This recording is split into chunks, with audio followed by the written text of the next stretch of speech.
이렇게 선배님 교회에 와서 말씀을 전할 수 있다는 것에 대해서 너무나도 감사하고 또 이 자리를 서게 해주신 우리 목사님 감사합니다. 언제나 즐거움과 기쁨으로 얼굴을 환하게 빛나는 꽃장수 할머니가 있었습니다. 어느 날 단골손님이 할머니에게 물어보았습니다. 오늘도 여전히 즐거우신 걸 보니 할머니는 걱정 근심이 전혀 없으신 것 같아요. 그러자 할머니는 천만에요.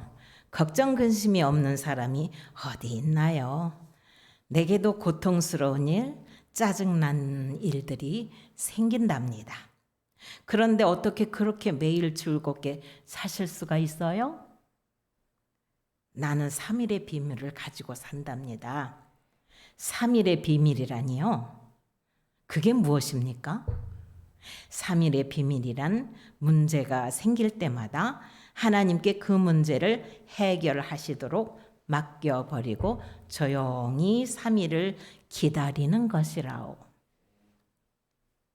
예수님이 무덤에서 3일 만에 부활하신 것처럼 조용히 그 문제가 해결되는 데는 3일 정도면 족하다오. 때론 숫자가 3일이 아닐 수 있지만 말이요. 그러나 주님의 부활 원리는 늘 같답니다. 그래서 나에게는 어떤 어두운 고난이 와도 3일 후면 언제나 광명이 찾아온다는 것을 알기에 사는 것이 늘 즐겁기만 하지요 하더랍니다. 봄은 부활의 계절입니다. 겨우내 땅속에서 하나님의 섭리를 기다리며 고요하던 식물이 기지개를 켜면 대지는 그 가슴을 활짝 열고 모든 만물을 밀어 올려 제 색깔로 온 누리를 아름답게 장식합니다. 이렇게 계절이 어김없이 바뀌듯 인간은 누가 가르쳐주지 않아도 계절이 바뀔 때마다 세상이 어떻게 변할지를 압니다. 그러기에 사람들은 사계절의 변화에 따라 삶의 방식도 바꿉니다. 그러나 정작 우리는 이 역사의 주인이신 하나님은 얼마나 알고 계십니까? 오늘 본문의 말씀은 확실히 두 부분으로 나눌 수 있는데 8절부터 11절은 예수님께서 십자가 순환과 부활 승천을 목전에 두신 상황에서 이제 제자들에게 주님의 승천 이후의 세상에 남게 될 제자들을 걱정하시어 준비시키시는 내용입니다. 그러므로 예수님의 간절함이 나타나 있으며 제자들이 질문에 이해가 되도록 설명하시는 장면입니다. 그리고 또 한 부분은 12절로 15절입니다. 여기서의 문장은 미래 시제로 나타나고 있으며 예수님께서 부활하신 후에 주님을 믿는 사람들에게 어떤 능력이 나타나는지에 대한 엄청난 비밀을 말씀해 주고 계십니다. 이러한 구조를 기억하시고 말씀을 따라오시기를 바랍니다. 지금 본문에서 빌립이 예수님께 우리에게 아버지를 보여달라고 요청합니다. 우리라는 말을 사용한 것으로 보면 그 궁금증은 모든 제자에게 해당되는 것으로 빌립이 대표로 질문한 것으로 봅니다. 생각해보면 그 당시 제자들이 이 질문은 충분히 이해가 갑니다. 제자들은 주님께서 이스라엘 백성들을 핍박하고 압제하는 로마 정부를 물리치고 해방을 맞게 해주실 구원자라고 믿었는데 주님께서는 가신다고 하시고 고난을 받아야 한다고 말씀하시니 제자들은 답답하였을 것입니다. 그러므로 도마가 5절에 주여 주께서 어디로 가시는지 우리가 알지 못하거늘 그 길을 어찌 알겠사옵나이까 하며 불안한 생각을 표현한 것입니다. 그리고 빌립 또한 주님이 가신다면 하나님을 확실히 보여주십시오. 그래야 우리가 그 믿음을 붙잡고 살아갈 것이 아닙니까? 하는 의도로 말하고 있는 것입니다. 이 말씀은 바로 제자들은 이 땅에 소망을 두고 이야기하는 것이며 예수님은 천국 백성이 되는 길을 제시하시기에 이렇게 서로 소통이 안 되는 상황이 벌어지는 것입니다. 제자들이 이 질문은 현대에 사는 우리 생각과도 별다름 없습니다. 우리는 주님이 부활 이후 성령 되신 하나님을 내 속에 모시고 살면서도 이에 만족하지 못하고 자꾸 눈으로 보이는 하나님을 갈망합니다. 그리고 그 하나님을 만나 뵈면 평생도록 주님을 향한 마음이 변하지 않을 것으로 생각하지 않습니까? 바로 제자들이 하나님 대신 주님과 함께 3년 동안 동고동락하는 영광을 누리면서도 깨닫지 못한 것처럼 말입니다. 그러므로 9절에 주님은 이 질문에 아주 서운해하시며 말씀하십니다. 빌립아, 내가 그렇게 오랫동안 너희와 함께 있으되 네가 나를 알지 못하느냐? 나를 본 자는 아버지를 보았거늘 어찌하여 아버지를 보이려 하느냐? 하십니다. 하지만 주님은 제자들이 알아듣지 못하는 것을 보시고 다음 구절에서는 더 자세히 풀어서 말씀하십니다. 10절에 내가 아버지 안에 거하고 아버지는 내 안에 계신 것을 네가 믿지 아니하느냐? 내가 너희에게 이르는 말은 스스로 하는 것이 아니라 아버지께서 내 안에 계셔서 그의 일을 하시는 것이라 하시며 마치 제자들이 뇌리에 각인시키시듯 아버지와 아들인 하나님 주님은 하나임을 거듭 말씀하십니다. 그 말씀에도 제자들은 제대로 이해가 안 간다는 표정으로 주님을 바라보기에 주님은 답답한 심정으로 세 번째 11절에 내가 아버지 안에 거하고 아버지께서 내 안에 계심을 믿으라 그렇지 못하겠거든 행하는 그 일로 말미암아 나를 믿으라 하십니다. 이 말씀은 너희들이 이제껏 내가 행한 이적과 표적들을 보지 않았느냐? 인간이 죽고 사는 것 하나님만이 할 수 있는 일이지. 그런데 내가 죽은 나사로를 살리고 시각장애인 문둥병자를 고치고 풍랑이는 바다를 명하여 잔잔케 하지 않았느냐? 너희들이 알다시피 이 모든 표적은 창조주 하나님만이 할 수 있는 일이지. 그러니까 지금까지 너희들이 목격한 그 표적들을 생각해서라도 하나님과 나는 동일하며 그러므로 나를 본 너희들은 바로 하나님을 본 것과 똑같은 것이다 하며 안타까이 설명하시는 주님의 모습이 상상되지 않으십니까? 주님께서 이렇게 세 번씩이나 설명하시는 이유는 첫째, 아직 로마의 폭정이 어려운 시대에 폭정으로 어려운 시대에 사랑하는 제자들을 남겨두고 가시는 것이 안쓰러우셨고, 둘째, 주님의 부활 이후 제자들이 이 말씀을 기억하고 믿고 실천할 때 하나님의 권위가 나타나게 하려는 것이며, 셋째, 예수님께서 왜 아버지께로 가는 것이 유익한지를 말씀하시려는 의도가 있으신 것입니다. 그러므로 16절부터는 성령에 대하여 자세히 설명하시는 것입니다. 성도 여러분, 여기에 또 하나의 진리를 발견하는데 주님께서 알아듣지 못하는 제자들을 향하여 끈질기게 설명하신 목적은 시대를 초월하여 우리에게 이 말씀을 적용하시는 것입니다. 우리는 주님의 부활 후 주님이 보내주신 성령 하나님을 모시고 사는 사람들이 아닙니까? 그러나 이 귀중한 복음을 세상에 나가서 전하지만 사람들이 쉽사리 받아들이지 않습니다. 지금 주님께서 하나님만이 하실 수 있는 능력을 늘 목격하고 사는 제자들도 이렇게 주님을 알아보지 못하는데 믿지 않는 사람들이야 오죽하겠습니까? 그러나 먼저 믿는 우리는 사람들이 못 알아듣는다고 해서 답답해하고 서운해하고 포기하면 안 된다는 것입니다. 이렇게 주님께서 제자들을 계속 설득하신 것처럼 우리도 주님의 말씀을 끝까지 전하라는 것입니다. 그러므로 디모데후서 4장 2절에 너는 말씀을 전파하라. 때를 얻든지 못 얻든지 항상 힘쓰라. 범사에 오래 참음과 가르침으로 경책하며 경계하며 권하라 한 것입니다. 예전에 저는 김국도 목사님이 심무하던 감리교회인 임마누엘 교회의 속장으로 섬기던 때가 있었습니다. 우리 장로교에서는 셀장을 구역장이라고 하는데 감리교에서는 속장이라고 합니다. 이 속장이라는 뜻은 한문으로 무리속, 어른장자를 써서 한 무리 리더를 말합니다. 그러나 속장들은 모이면 하는 말이 말 안 듣는 속도원을 인도할 때 참아야 함이 꼭 속을 장에 잠근 듯 아프고 힘들어 속장이라고 했다고 웃으면서 말합니다.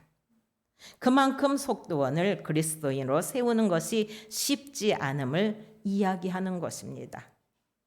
지금 우리도 본문에 주님과 제자들의 대화를 들어보면 잘 알 수 있지 않습니까? 이렇게 현실감 있게 주님이 제자들을 설득하는 것은 먼저 믿은 우리는 한 번 아니라 몇 번이라도 실망하지 말고 이웃에게 주님을 전하라는 것입니다. 성경에서 3이란 숫자는 완성을 상징합니다. 그 대표적 예로 삼위일체 하나님을 말하며 또한 예수님도 3일 만에 부활하셨습니다. 그래서 숫자 3은 하나님의 세계를 뜻하므로 그 수는 무한함을 나타냅니다. 그러기에 예수님께서 제자들에게 3번씩이나 설득하신 것은 사실은 주님은 3번뿐 아니라 그보다도 더 많이 더 열심히 알아들을 수 있도록 설명하시고 가르친 것을 의미합니다. 사람은 교육되지 않으면 짐승과 별반 없습니다. 그러므로 출애굽 때 그렇게 많은 시간을 광야에서 보내게 하신 이유는 애굽에서 몸이 밴 모든 습관과 잘못된 신앙생활을 고치고 하나님의 백성으로 만들기 위한 교육 기간이 자그마치 40년이라는 시간이 걸린 것이며 모세도 바로궁에서 산습관을 정리하는데 미디안 광야에서 40년이나 걸린 것입니다. 여러분들도 전도를 해보셔서 아시겠지만 저도 친정아버지를 전도하려고 그렇게 애썼지만 아버지는 평생에 단 한 번 나를 따라 억지로 교회에 나가셨습니다. 아버지나 저나 공가임으로 제가 공상리 전도사이거든요. 공가임으로 아버지는 공자 사상인 유교 사상이 꽉 들어차 있는 분이라 주님이 들어갈 곳이 정말 없었습니다. 이렇게 인간이 뇌리에 각인된 사상은 무서운 것입니다. 참으로 하나님의 백성이 되는 것이 그리 쉽지 않음을 깨닫게 됩니다. 그러니 이 시간에 여러분들은 이렇게 주님을 만나고 주님을 고백하고 사랑한다고 하고 이 사람들이 잘 오지 않는 이 수요일 저녁에 와서 이렇게 말씀을 듣는 이런 복된 분이 되셨으니 얼마나 감사한 일입니까? 그러기에 주님께서도 제자들이 참으로 하나님의 백성이 되는 것은 그리 쉽지 않다고 깨닫게 되고 그러기에 우리 주님께서는 제자들을 3년이나 데리고 다니시면서 말씀으로 치유사역으로 교육하셨고 또한 아버지를 보여달라고 때를 쓰는 제자들을 이렇게 설득하고 계신 것입니다. 또한 예수님이 이렇게 제자들의 마음바탕에 주님과 하나님은 동일하시다는 것을 주제시키는 중요한 이유는 주님 승천 이후에 보혜사 성령께서 오셔서 이들을 감동하게 하실 때 주님이 당부하신 말씀을 생각나게 하시려는 분명한 의도가 있으신 것입니다. 예수님이 살아계시던 초대교회는 신약 성경이 완성된 것이 아니므로 제자들은 주님이 하신 이 말씀을 성령의 감동으로 기록해야 할 사명이 있고 그 복음은 땅끝까지 전파되어야 하기에 주님의 간절함이 구절구절마다 애절하신 것입니다. 이렇게 제자들에게 온 힘을 다하여 가르치신 다음 드디어 12절부터 주님의 부활 이후 이 말씀을 믿는 자들에게 미래에 어떤 놀라운 일들을 경험할지에 대해 본격적으로 말씀하시는데, 내가 진실로 진실로 너희에게 이르노니 나를 믿는 자는 내가 하는 일을 그도 할 것이요 또한 그보다 큰 일도 하리니 하십니다. 여러분, 이 말씀을 들을 때 가슴이 벅차지 않으십니까? 나같이 보잘것없는 사람에게 무엇을 하면 주님이 하신 일을, 모든 일을 할 수 있도록 하시겠다고 약속하십니까? 주님께서 내 것인 조건은 오직 하나였는데, 내가 진실로 진실로 이르노니 나를 믿는 자는 하셨습니다. 오로지 주님이 우리에게 요구하신 조건은 주님을 믿는 자라고 하셨습니다. 그런데 그 앞에 마치 도장 찍듯이 진실로 진실로라는 말씀이 2번이나 붙은 것으로 보아 그 약속은 그냥 하시는 것이 아니라 하나님의 이름을 걸고 확실하게 이룰 것이라는 다짐을 하신 것입니다. 정말 감동스럽지 않으십니까?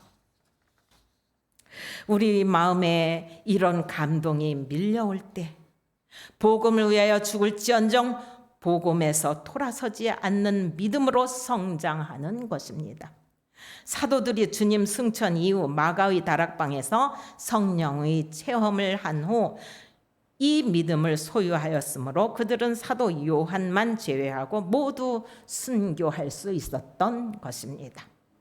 이런 믿음이 있을 때 드디어 믿음의 사람들에게 세상을 변화시키는 능력이 나타납니다. 어떤 능력입니까? 13절로 14절을 보면 예수님께서 너희가 내 이름으로 무엇을 구하든지 내가 행하리니 이는 아버지로 하여금 아들로 말미암아 영광을 받으시게 하려 함이라. 내 이름으로 무엇이든지 내게 구하면 내가 행하리라 하십니다. 주님의 약속은 영원 불변합니다. 주님은 제자들에게 주님의 부활 후의 일을 분명하게 말씀하시는데, 너희가 내 이름으로 무엇을 구하든지 내가 행하리라고 하셨습니다. 무엇을 구하든지라는 말씀은 어떤 것도 가리지 않겠다는 약속이며, 그 약속은 그 당시 제자들에게만이 아니라 지금 말씀을 듣는 여러분이나 저에게도 동일하게 이루어진다는 말씀입니다. 여러분, 이 말씀을 믿으십니까? 믿으시면 아멘 하시기 바랍니다. 그러나 사람들은 이 말씀을 가지고 마치 도깨비 방망이처럼 금 나와라 뚝딱, 은 나와라 뚝딱 하면 다 되는 줄 착각합니다. 그런 신앙은 결코 넘어질 수밖에 없습니다. 이러한 신앙은 하나님께 내 말대로 움직여 달라고 마치 미신적 주술을 외우는 것이나 별다름 없습니다. 만약에 이런 일이 실제로 일어난다면 세상은 어떻게 되겠습니까? 사람은 기도하는 척 하면서 그렇게 기도하는 사람으로 가장하면서 그냥 요구만 하면 되기에 일하려 들지 않고 머리 쓸 일이 없으므로 창의력이 사라집니다. 또한 이런 세상은 하나님의 공의가 사라지고 인간은 육체의 소욕을 따라 살아가므로 마치 소돔과 고모라 땅처럼 지옥을 방불케 합니다. 이런 생각은 하나님의 창조 질서에 위배되는 생각입니다. 그럼 주님께서 헌하시는 것입니까? 하고 질문하실 수 있습니다. 그래서 하나님은 우리에게 구약 창세기 1장 27절로 28절이 말씀을 주신 것입니다. 그 말씀은 하나님이 자기 형상 곧 하나님의 형상대로 사람을 창조하시되 남자와 여자를 창조하시고 하나님이 그들에게 복을 주시며 하나님이 그들에게 이르시되 생육하고 번성하며 땅에 충만하라 땅을 정복하라 바다의 물고기와 하늘의 새와 땅에 움직이는 모든 생물을 다스리라 하시니라 하셨습니다. 인간은 이미 창조 때부터 땅을 잘 다스려야 하는 청지기 사명을 기본적으로 약속받은 것이며 그 기본 위에 주님은 말씀하고 계신 것입니다. 또한 이 말씀은 신약 마태복음 25장 14절로 30절이 달란트 비유를 통해 하나님의 법을 확실히 알게 되는데 주인은 열심히 일한 2달란트와 5달란트를 받고 갑절이나 남긴 사람에게 칭찬을 아끼지 않습니다. 그리고 그 충성한 만큼 더 큰 일을 맡기는 것을 봅니다. 반면에 주인은 악하고 게으른 종의 1달란트를 빼앗아 2달란트 받은 사람에게 준 것이 아니라 이익을 많이 남기느라 가장 노력한 5달란트의 이익을 남긴 사람에게 주었습니다. 이것이 우리 하나님의 놀라운 분배 법칙입니다. 그러므로 예수님께서 13절에 뭐라고 말씀하십니까? 너희가 내 이름으로 무엇을 구하든지 내가 행하리니 이는 아버지로 말미암아 영광을 받으시게 하려 함이라 하셨습니다. 예수님께서 아버지의 영광을 받게 하신 일이 무엇입니까? 그것은 십자가에서 아버지의 뜻을 이루신 것입니다. 그런 주님께서 우리에게